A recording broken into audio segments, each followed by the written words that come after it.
welcome to Village in Motion. It's Tuesday, January the 12th. I'm Clint Lambert. I'm the host today. And it's my pleasure to have with us for the first segment of the show, Dr. Sonia Bethel, who is our Director of Medical Center. And she has a guest with her that's going to be talking about getting down to the bottom of things. Okay. You like that, huh? Yes. Okay. But we have Dr. Sartee with us this morning, who is a podiatrist as well. So we're going to be talking about feet, I'm assuming. Yes. Mm-hmm. All right. Dr. Bethel, welcome. Glad to have you with us. Thank you. Good to be here. What's happening with Medical Center? Well, probably the news that I'm most excited about is the fact that we will welcome a new practice administrator. All right. Most people would call an office manager, but in the corporation it's called a practice administrator. Her name is Jemima Danki, and she will be officially with us as of February 1st. Okay. And she comes with a host of experience in a private practice setting, and we're just very delighted to be welcoming her to Green Spring. Great. Yes. Well, I understand that she has some experience working with some of the people that are in the Yes. clinic already. That's correct. One of our nurse practitioners, Kathy Mayers, worked with this young lady in a previous practice setting, and just speaks very highly of her. So I think that we're just fortunate that we're Yes. going to be getting to work with her. That's great. And her name again is? Jemima Danki. Jemima Danki. Danki. Okay, great, very good. Well, Yeah. we will welcome her with open arms. Glad to have her with us. Mm-hmm. And so that's one thing. Any other issues going on, or anyone else to welcome, or? Well, we have one new medical assistant that is starting pretty soon, and that will give us a full complement of assistants. So Okay. we're excited about that, and all of our docs and NPs are well. We've Great. just been busy and seeing a lot of patients every day, like we do. So far, we've had a fairly mild flu season. I Great. will say so far, So far, because right. I don't want to jinx us. Yes. But I think a lot of people received their flu vaccine, and we have managed to not have a lot That's great. of flu illness this year, which is great. Just in regards to the flu vaccine, if someone wanted a flu vaccine now, could they get it? Yes, we And- still have flu vaccine available. Okay. Because not everybody has gotten it. That's correct. So if you still have any concerns about flu, go on over to the clinic. Call us up and come on down. Great. Sounds Right. good. Sounds very, very good. Right. Well, you have brought with you today Dr. Sartee. And Dr. Sartee is our podiatrist. And Dr. Sartee, you've been with us for about a year or a little longer? A little bit longer, close to 6 years. It just seems like yesterday. It really Exactly. does. But we're very glad to have you with us. And, Thank you. What's happening with feet these days? Well, feet these days, they're still feet, but I want to encourage our residents to be aware that the podiatric services are at their medical center for your good. So since this is the beginning of the year, I want to encourage our residents to come in and get your podiatric examination done annually, at least once a year. Okay. So everyone should get an examination of their feet once a year? At least, especially with our community. Okay. However, there are individuals that we consider high-risk individuals, and those would be individuals with diabetes, peripheral vascular disease, peripheral neuropathy, history of amputation. Now, for those individuals, we recommend that you come to see us at least 4 times a year. Oh, okay. So at least every 3 months. At least every 3 months, yes, Okay. sir. And people still just have to go through making a reservation, making an appointment just like we would for any of the other medical docs, right? Exactly. I have a coordinator, Abby. He would definitely, when you call, just ask to speak to Abby, and he will be able to assist you. Okay. How long does an appointment typically take with you for an examination of someone's feet? Well, a first time, an initial evaluation usually takes about 30 minutes. Oh, okay. Because an appointment initially includes a podiatrics examination, which is your vascular, your neurovascular your orthopedic and also your dermatological aspect of it. I want to feel your pulses, see how your circulation is doing. I want to know if you have light touch. If you put your foot in hot water, you're going to be able to feel it. Do you have that pinpoint sensation? Do you have that vibratory sensation?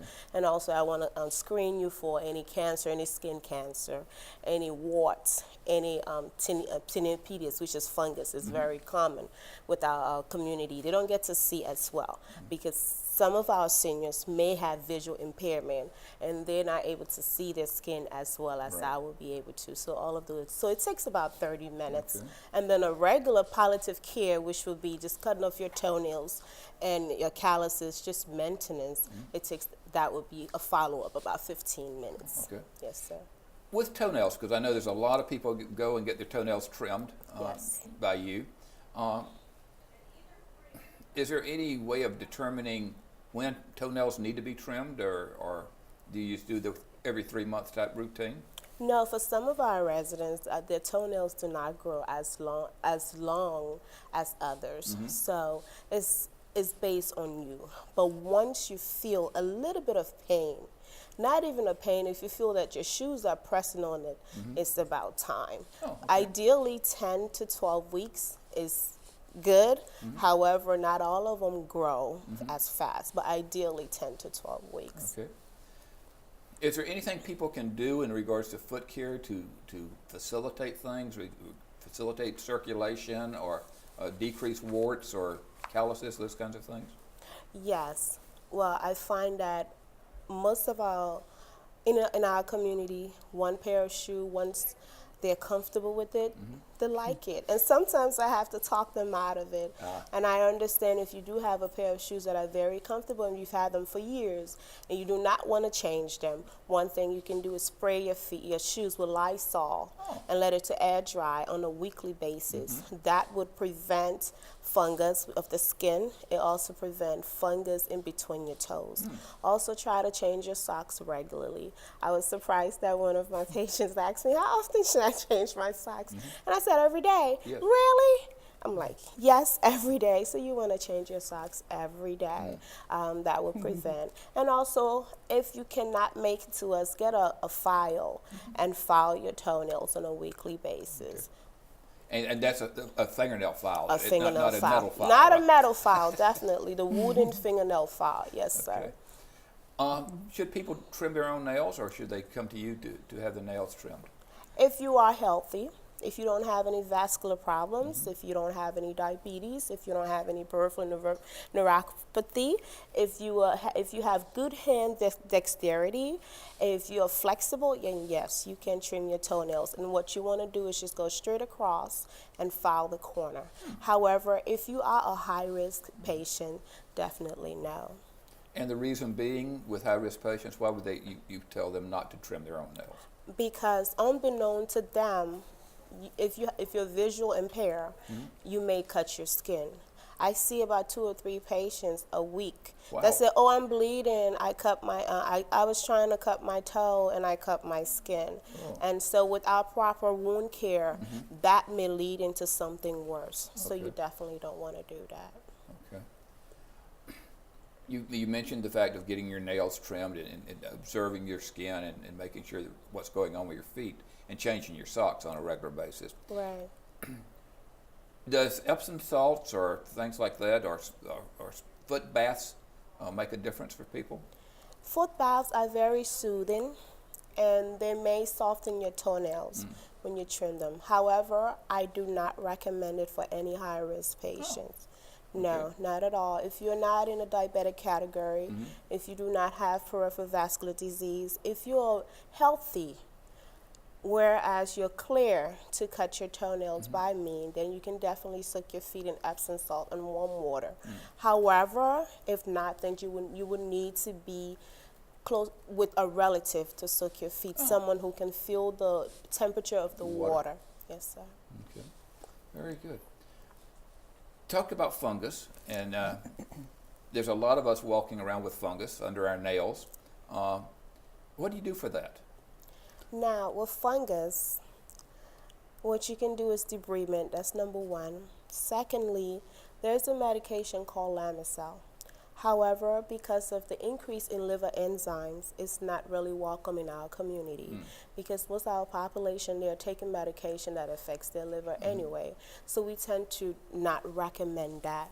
Okay. So for fungus, what we recommend is debridement, and there are also homeopathic treatment. I think a couple of my patients have been proven to been successful with tea tree oil, Right. which is one that works, and also Vicks Vapor Rub works.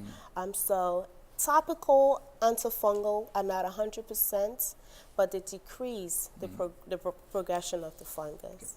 And when you talk about tea tree oil and Vicks Vapor Rub, you're talking about putting it on the nail? On the nail, not orally, certainly Okay. not.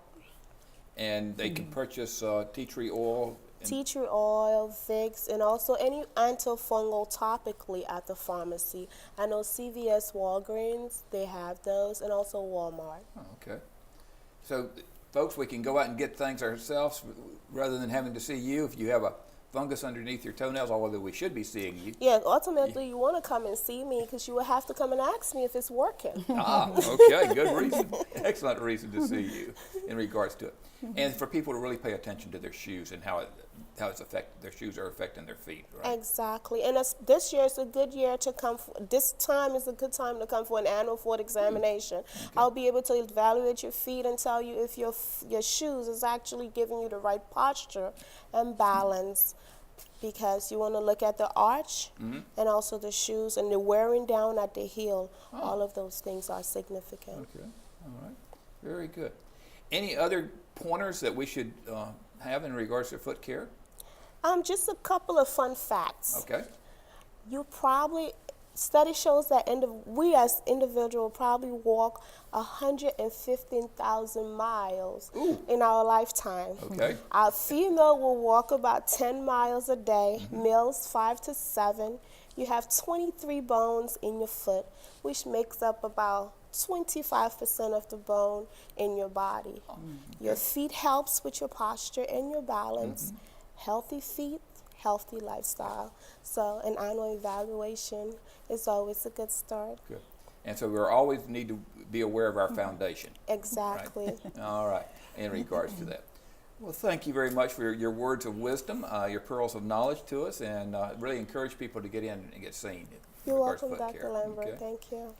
Dr. Bethel, other things about the clinic? We got about a minute left. Well, just reminding everyone that we're certainly available, to take care of their needs. We are involved with chronic care management, which is a new program that you should just ask us about. We'll be glad to discuss how that can help you, a Medicare sanctioned program that provides extra out-of-office kind of maintenance care.